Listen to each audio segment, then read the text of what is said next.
Então, eu gostaria que o irmão abrisse em Êxodo, capítulo 32. Nós vamos ver alguns textos. Êxodo, capítulo 32. Na quarta-feira passada, quando estávamos aqui, eu ministrei um pequeno estudo sobre este acontecimento.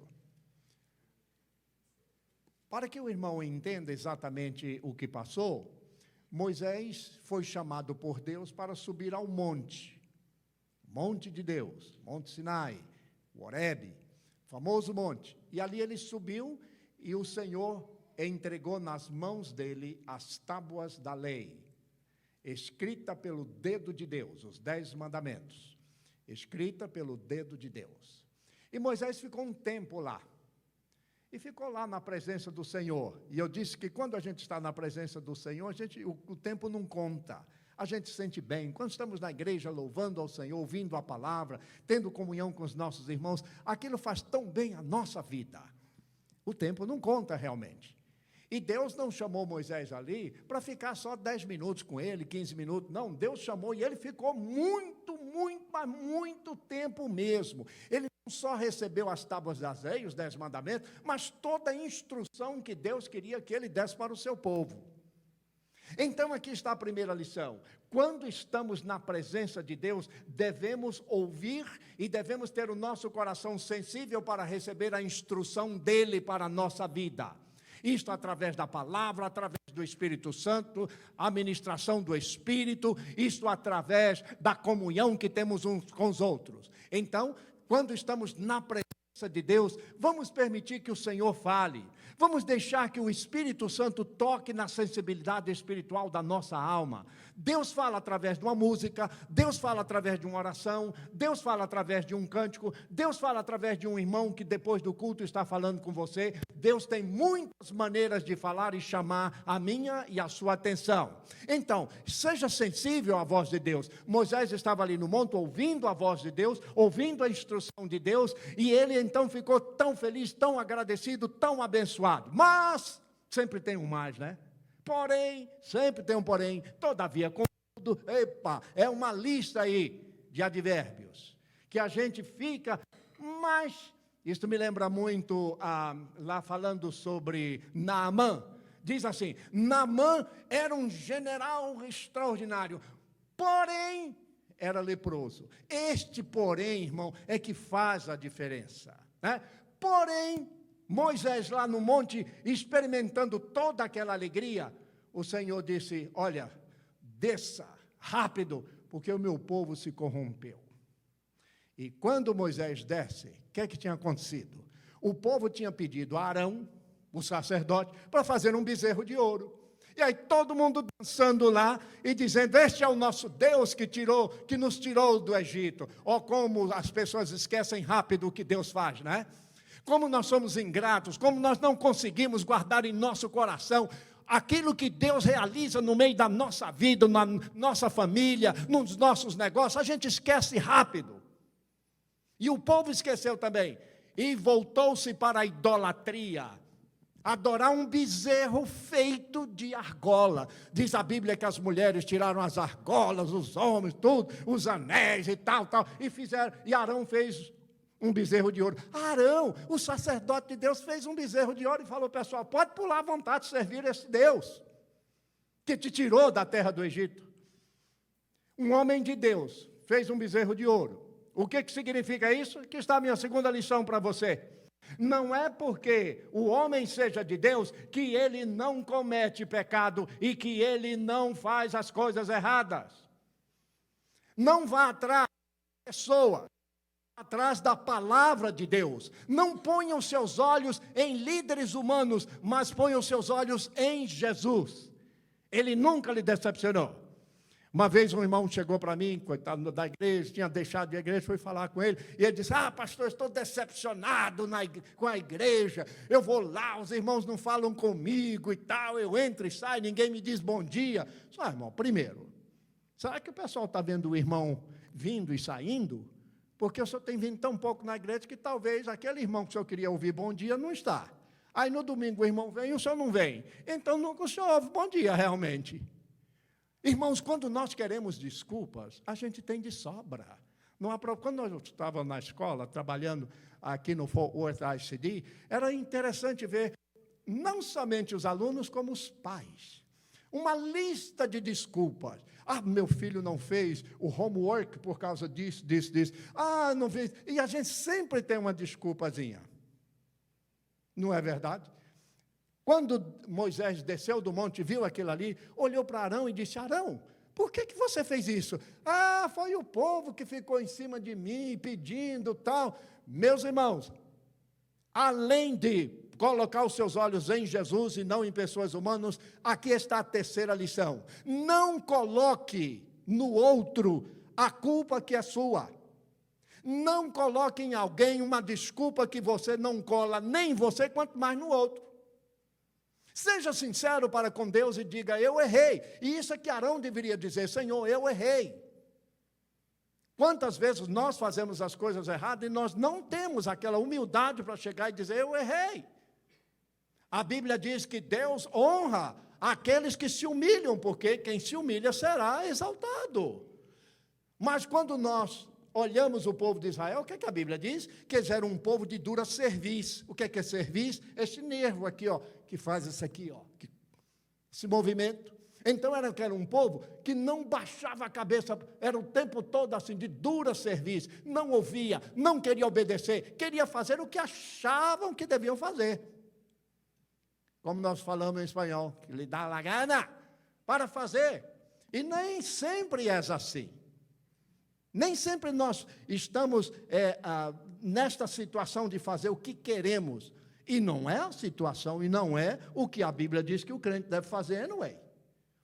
Seja feita a tua vontade, assim na terra como no céu. É a vontade de Deus que deve vir em primeiro lugar. Por quê? Porque a Bíblia diz que ela é boa, ela é perfeita e ela é agradável. Está lá escrito em Romanos, capítulo 12, versículo 1. Rogo-vos, pois, irmãos, pela compaixão de Deus, outra tradução diz, pelas misericórdias de Deus, que apresenteis os vossos corpos em sacrifício vivo, santo e agradável a Deus, que é o vosso culto racional. Não vos conformeis com este mundo, mas transformai pela renovação do vosso entendimento. Para quê? Para que experimenteis a boa, agradável e perfeita vontade de Deus. Romanos 12, 1 e 2. Que texto maravilhoso, a vontade de Deus. Então, diz a palavra do Senhor aqui, versículo 32, que o povo, olha aqui, capítulo 32, mas vendo o povo que Moisés tardava em descer do monte, disseram a Arão: faze-nos deuses que vão adiante de nós. Quanto a este Moisés, o homem que nos tirou do Egito, não sabemos o que terá acontecido a ele. E aqui está outra lição. Como nós não gostamos de esperar. Como somos impacientes de carteirinha. Quando você tira uma carteirinha, você vê a sua foto ali e devia estar escrito impaciente.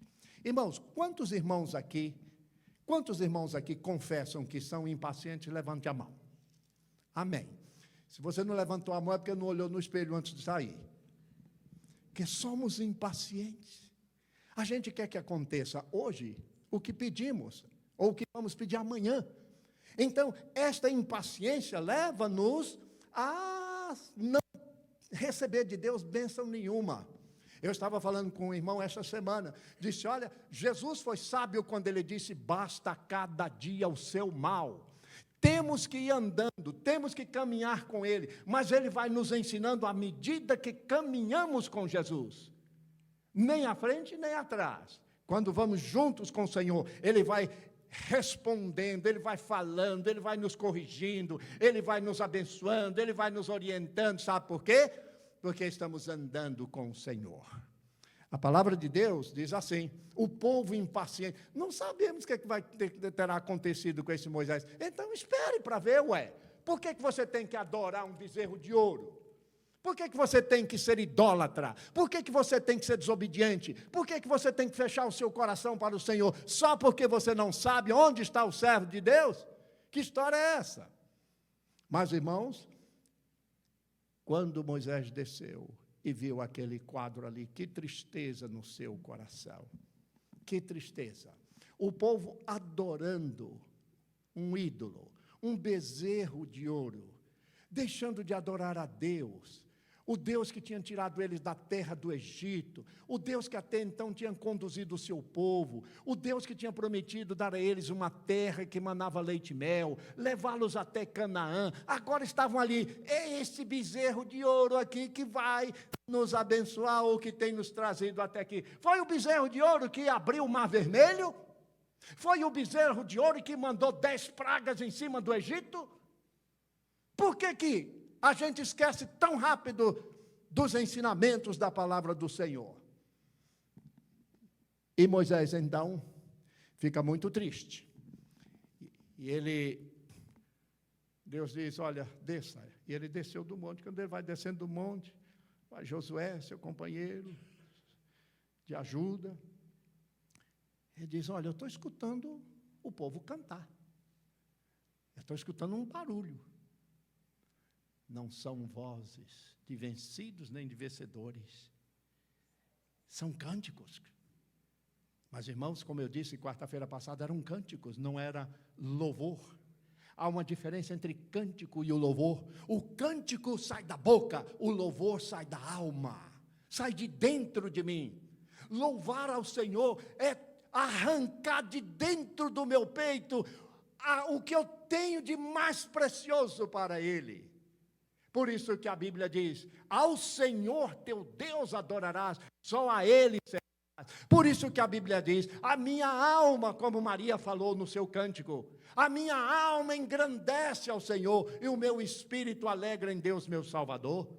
Ali estava o povo, dançando em volta de um bezerro, profanando o nome do Senhor, profanando a glória do Senhor, rejeitando o Senhor. Agora eu pergunto, qual é o bezerro que tem feito você dançar em volta dele? Existem muitos bezerros que nós não vemos, não são feitos de ouro, eles são feitos da nossa vontade, da nossa prioridade. O que é prioridade para mim? Se eu coloco como prioridade, ali em volta da minha vida, este é o meu bezerro. E muitas vezes estas prioridades tomam o lugar de Deus na nossa vida, tomam o lugar da palavra do Senhor, da oração, da comunhão, da graça de Deus, e eles ficam assim, ao redor da nossa vida, e nós ao redor deles. A mulher samaritana, Jesus falando a ela, e ela disse, pois é, vocês judeus são engraçados, dizem que nós temos que ir lá em Jerusalém adorar, lá no templo, e era verdade, eles iam ao templo, pelo menos uma vez por ano. Mas os nossos pais, porque ela era samaritana, isto é, aquele povo que tinha se misturado, que não era considerado judeu puro, nós, os samaritanos, os nossos pais nos ensinaram que é nesse monte aqui, chamado Gerizim. Que história é essa? Jesus disse, mulher, nem nesse monte, nem em Jerusalém. Que história é essa de colocar a ideia de adoração como uma ideia geográfica? Deus não trabalha com geografia, Deus trabalha com um coração quebrantado e contrito. Jesus diz, o verdadeiro adorador, ele adora o Pai em espírito e em verdade. Não é o lugar em si, mas é o meu coração quebrantado, derramado diante do Senhor. Até mesmo no meu quarto, na minha casa, eu posso me derramar diante do Senhor, adorá-lo na beleza da sua santidade, reconhecer a sua grandeza e dizer a Ele, tu és justo, tu és puro, tu és soberano, tu és Senhor, tu és Criador, tu és o meu Deus, tu és Senhor, o Deus da minha vida. Por isso eu te louvo de todo o meu coração. É o que a palavra de Deus nos diz. E Moisés, então, vê aquele quadro, e ele toma as tábuas da lei, e ele joga para bem em cima daquele bezerro, para demonstrar que aquilo ali era uma ignomínia, um pecado, uma afronta a Deus, e a sua palavra é poderosa, e naquele momento as tábuas foram quebradas, o que Deus tinha foi completamente destruído, e Moisés mandou destruir aquele bezerro, mandou fazer um refresco de bezerro de ouro, e deu para o povo beber. Nunca bebi refresco de bezerro, mas muitos tiveram que beber, e eu vou dizer aos irmãos, tomara que não seja um refresco, e vou dizer aos irmãos, há muita gente tomando o refresco deste mundo. Os irmãos se lembram de Daniel? Nós falamos até há pouco. Não se contaminou, decidiu ele e seus companheiros, Misael, Ananias e Azarias: não vamos nos contaminar com a mesa do rei. Não vou me contaminar com o refresco deste mundo, com o ouro deste mundo, com os bezerros deste mundo, mas ao Senhor, sim, eu o adorarei, eu o servirei, eu andarei com Ele, Ele será a pessoa mais importante na minha vida. Que decisão gloriosa! E depois aquele povo sofreu as consequências. Mas olha o líder de Deus. Veja o versículo 30, aqui, 32, 30. No dia seguinte, Moisés disse ao povo: vós cometestes grande pecado. Eu quero chamar a atenção dos irmãos para essa expressão, grande pecado. Sabe por quê? Porque muitas vezes nós temos essa mania de classificar o pecado. Pecado, pecadão e pecadinho. Isso não existe na Bíblia, não existe para Deus. O que é pecado, é pecado. Pecado é amartia, que significa errar o alvo. Errou o alvo, pecou. Mas pastor, eu estou errando o alvo todo o tempo, é verdade, eu também, irmão. Mas eu tenho que ficar com o meu target aqui, não estou falando da loja não, marcado o tempo todo porque eu errei o alvo. Não! O alvo não é esse. O alvo é saber que Jesus Cristo perdoa e purifica os meus pecados. Um pai estava querendo mostrar ao filho, explicando a ele sobre o pecado. Aí ele pegou uma tábua e disse: meu filho, olha aqui, ó, quando você desobedece, você comete um pecado. E pregou o pecado na tábua. Quando você pensa mal, uma coisa mal, e é impuro, você desobedece. Então, olha aqui, outro pecado. Quando você faz coisas na escola errada, você desobedece a palavra de Deus. Aí foi colocando ali, encheu a tábua lá, mostrando o pecado do menino. Aí ele disse: mas olha aqui. Aí ele foi tirando prego por prego. Depois que ele tirou todos os pregos, ele disse: é assim que Deus faz. Ele remove os pecados da nossa vida. Eu não tenho que ficar com eles. O menino olhou para o pai e disse: pai, mas a tábua está toda cheia de marcas. As marcas ficaram. É verdade. As marcas ficam, as consequências ficam. E o povo de Deus aqui sofreu as marcas, as consequências do seu pecado, da sua idolatria. Sofreu. Tanto sofreu que Moisés diz aqui, Moisés intercede pelo povo. Lá vem Moisés interceder, o líder de Deus, o homem de Deus é assim. E ele vai interceder e ele diz: ó Senhor, este povo cometeu grande pecado. Mas Senhor, no dia da tua visitação, venha abençoar o teu povo. Venha estar com o teu povo. Talvez eles possam oferecer propiciação pelo pecado de vocês. Deus vai perdoá-lo. Mas aí Deus falou com Moisés, aí Deus disse assim: Moisés, eu não vou mais com vocês não. Vocês são um povo tremendo, dura serviço. Eu vou mandar um anjo, meu anjo. Meus irmãos, vocês se lembram quando o povo de Israel saiu da terra do Egito? Deus colocou um anjo à frente deste povo. Deus providenciou que esse seu povo caminhasse com ele. Mas aqui, Deus disse: olha, não vou mais com você. Não vou caminhar mais com você. Vou mandar o meu anjo. Moisés entendia perfeitamente o que significava isso. Mas ele não estava pronto, não estava preparado para essa substituição. E então, ele diz aqui, do 33, versículo 2 em diante: Senhor, faze subir este povo.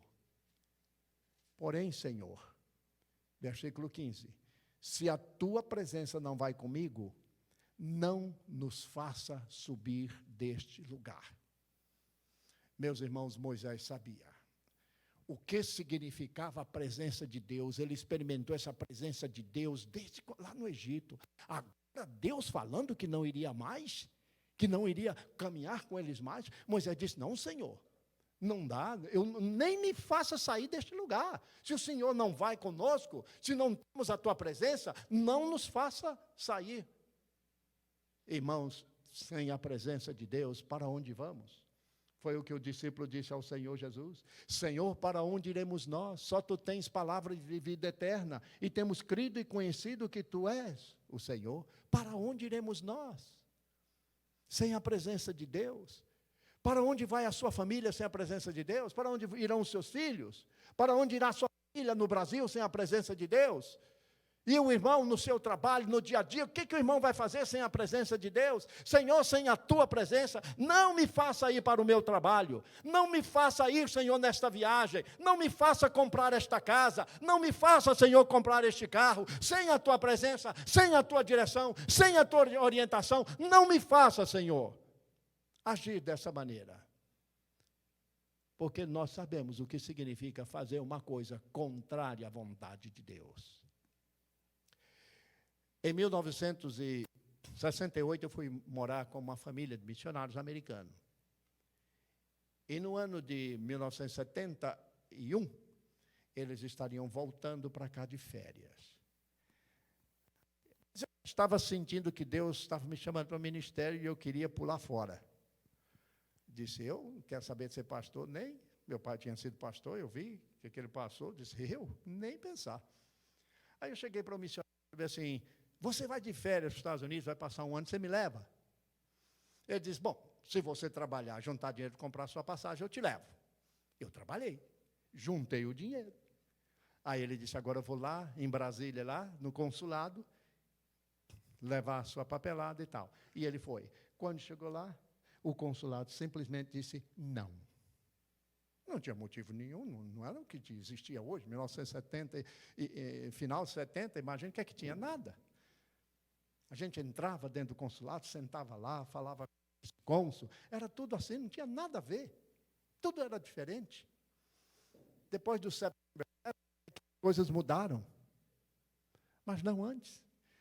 Mas eu ouvi um solene não. Quem estava dizendo não? Consulado? Era o Senhor. O Senhor estava impedindo que aquilo acontecesse. Simplesmente isso. E então eu entendi que não adiantaria fugir de Deus, da chamada de Deus. Eu estava dando uma de Jonas. Só que eu nem entrei num barco. Eu fui lá, só foi preciso um consulado mesmo. Aí eu disse, sim, Senhor, eu vou para o seminário.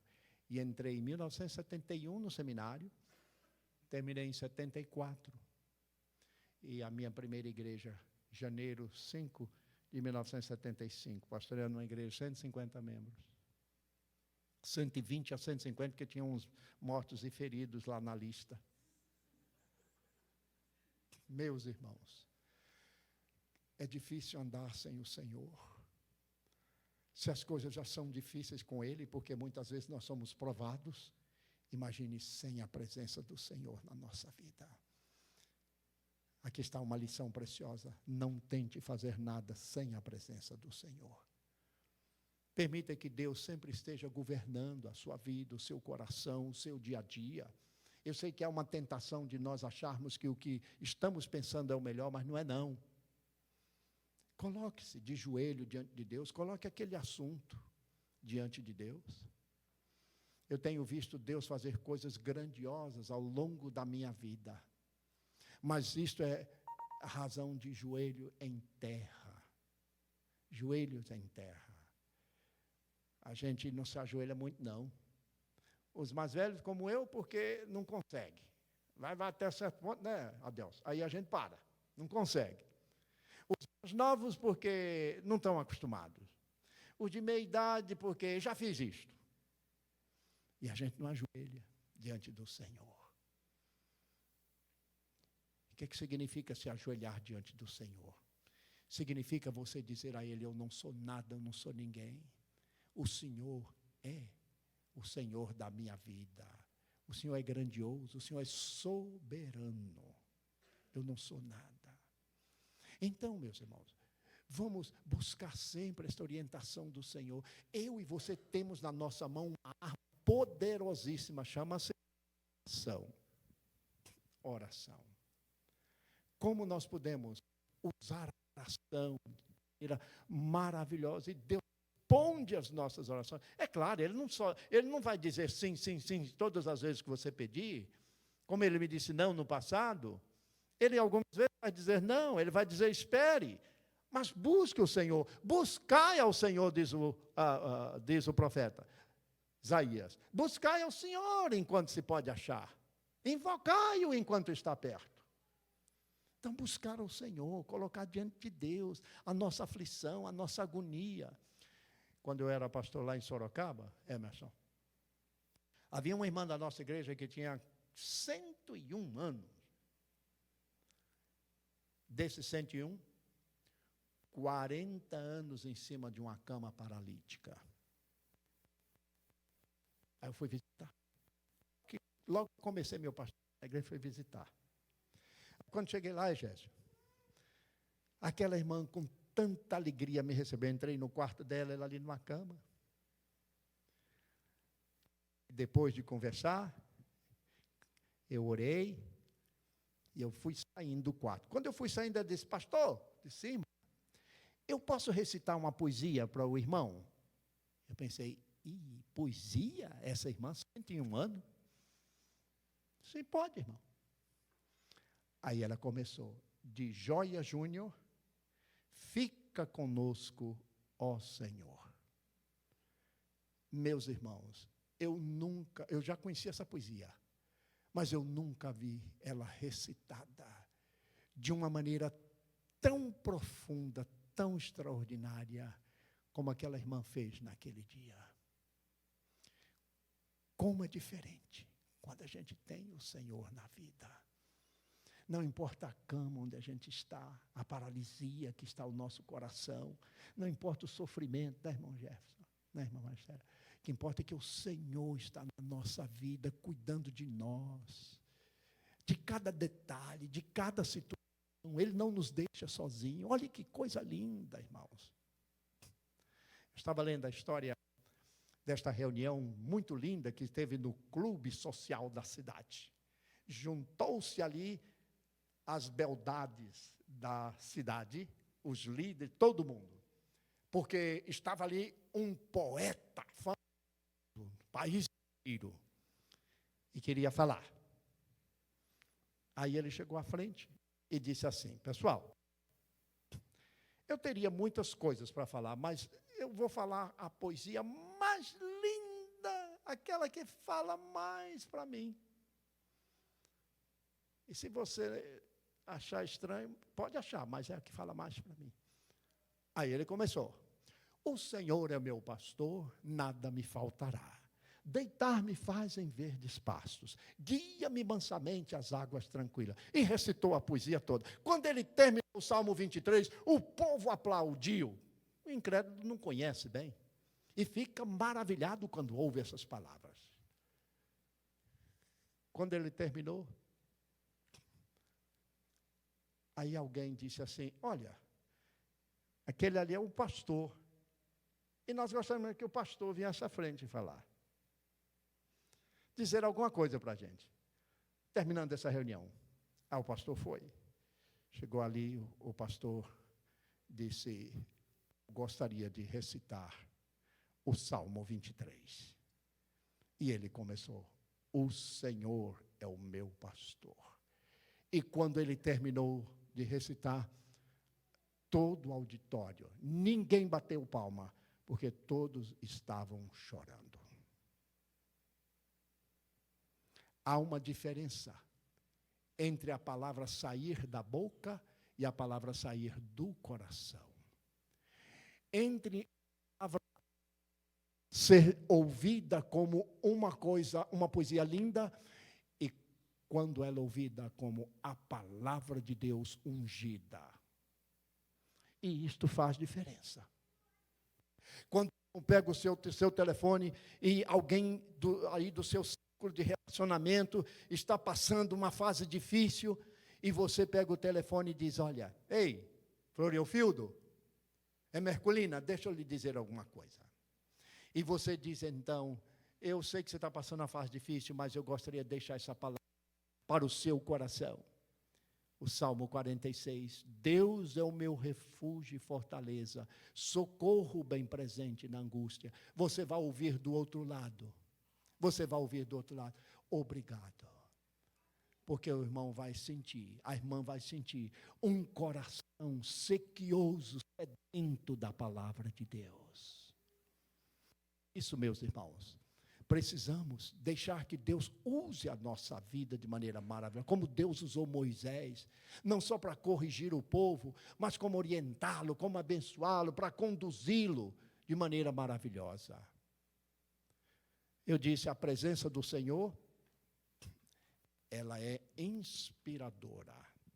Eu disse, não permita que o erro seja de quem for, de um líder ou de quem seja. Marque a sua vida, porque o seu parâmetro é o Senhor Jesus. Olhe para Ele, não olhe para o pastor Ebenezer. Eu tenho os meus pecados, eu tenho os meus erros. Olhe para Jesus. Ele nunca me e nem te decepcionou. Ele não decepciona ninguém. Eu sim. Eu posso lhe decepcionar, como tem. Eu disse a você que o lugar da adoração, não importa o lugar da adoração é você e o Senhor, é você abrindo o seu coração, derramando o seu coração diante do Senhor, dizendo a Ele que você não é nada, ninguém, você é um zero à esquerda, e que Ele é Senhor da sua vida. E eu disse a você que há momentos quando nós nos sentimos tentados de tomar decisões sozinhos, mas busque a direção de Deus, seja sensível em ouvir a voz de Deus, não vá andar e tomar decisões e fazer coisas de acordo com a sua cabeça, mas busque essa direção gloriosa do Senhor para a sua vida. Como nos faz bem. Mas também eu disse ao irmão, não queira andar sozinho.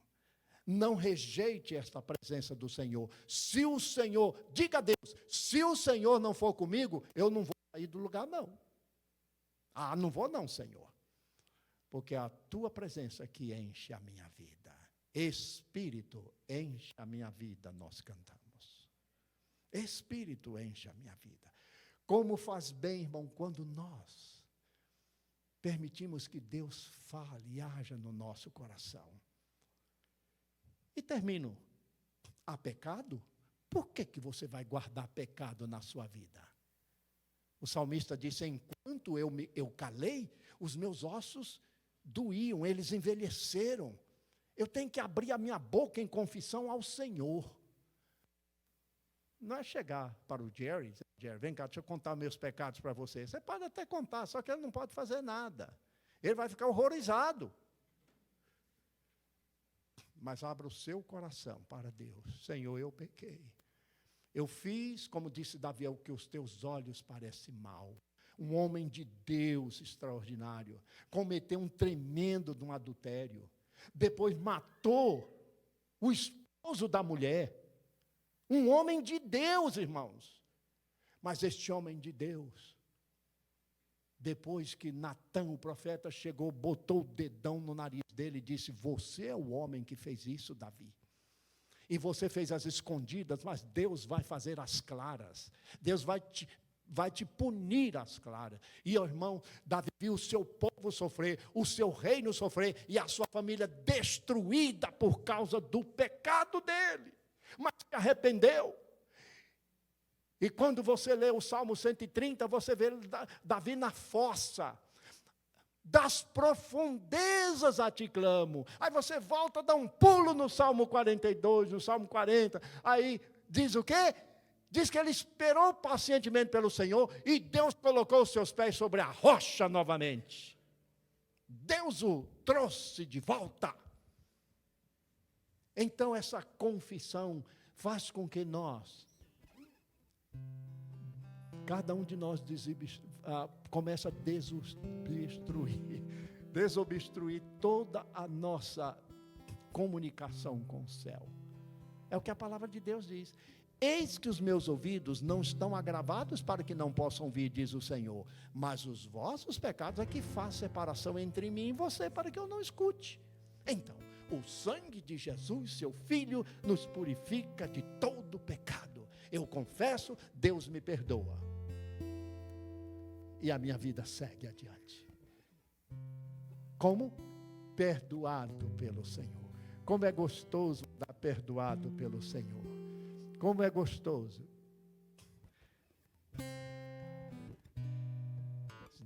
Os dois meninos estavam brincando em casa. Aí a Marinha, correndo atrás do Joãozinho, correndo, pá, derrubou um pato de estimação da mãe, valioso. Caiu no chão e quebrou. Aí ficaram assim, angustiados, o que fazer? Cataram lá os caquinhos e esconderam. Chegou na hora do almoço, a mãe, Joãozinho, agora é a hora de você pegar aqui o saco de lixo e levar lá fora, está cheio. Ah, mamãe, é a Marinha que vai fazer isso hoje. Marinha olhou para ele e falou, o pato. Ela pegou o lixo e foi, levou. Aí chegou a tarde, a mãe dos jovens, lembra que eu falei que hoje é o dia de você lavar os pratos, aqui, ajudar a mamãe a lavar os pratos. Mamãe, a Marinha disse para mim que ela está pronta para ajudar. Maria olhou para ele e falou assim, o pato. Mais adiante, a mãe chamou o Joãozinho e disse, Joãozinho, que história é? Seu quarto todo desarrumado, você tem que colocar os brinquedos no lugar. Falei, mamãe, a Marinha disse que ela vai fazer. E eu não quero entrar nesse assunto dela, não. A Marinha disse, mamãe, ele olhou para ela e disse, o pato.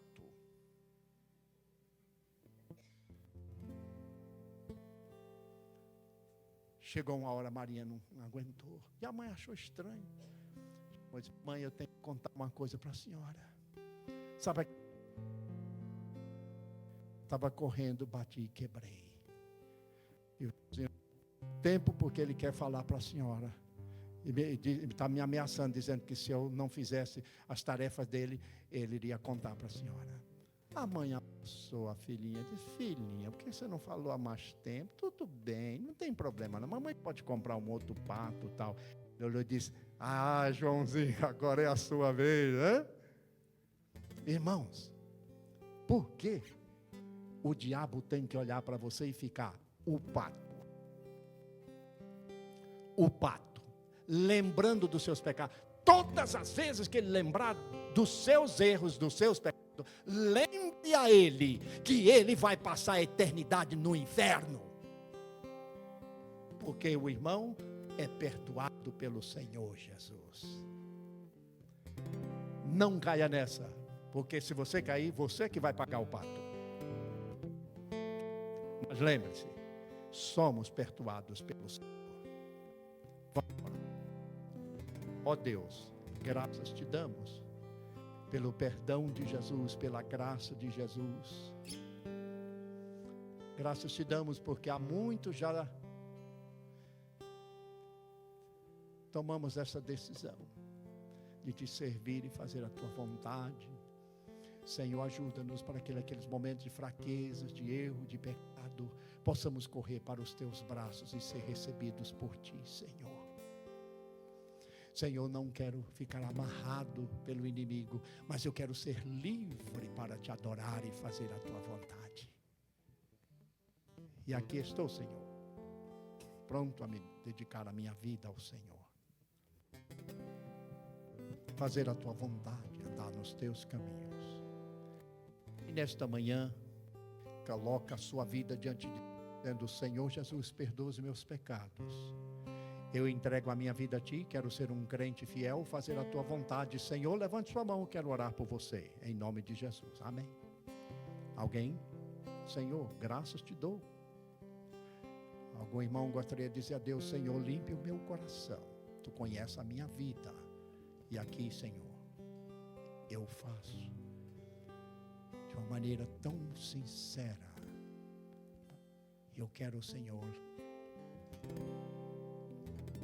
dizer-te que o inimigo não vai ficar me acusando diante de ti, porque eu fui lavado pelo sangue de Jesus. Ó Deus, abençoa-nos. Graças te damos. Louvamos o teu santo nome. Glorificamos o Senhor nesta hora, dando-te graças pela vida dos teus servos, louvando o teu nome, Senhor, pelas crianças, pelo ministério infantil de nossa igreja. Oramos e as colocamos diante de Ti, Senhor, nos Teus braços. Cuide, Senhor, dos nossos filhos. Sim, Jesus, põe as Tuas mãos para abençoá-los a cada dia.